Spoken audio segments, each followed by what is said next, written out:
Have you ever wondered what AI is and how it works? In this video, we'll break it down in simple terms, with some cool examples. Let's get started. AI stands for Artificial Intelligence.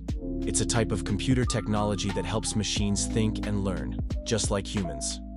Instead of being programmed to follow exact instructions, AI can make decisions on its own, based on what it learns.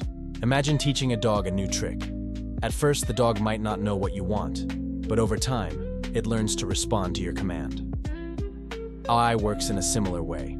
Machines learn by looking at lots of data and using it to improve their decision-making, just like how you learn from practice. AI is everywhere. When you use your phone, AI helps with things like facial recognition, or even suggesting songs you might like. Ever used Siri or Alexa? That's AI helping you find information or play your favorite music. AI is also in your home. Smart home devices like thermostats and lights can learn your routine. They adjust themselves to save energy and make your life easier. Ever notice how Netflix or YouTube suggest videos based on what you watched before? That's AI too.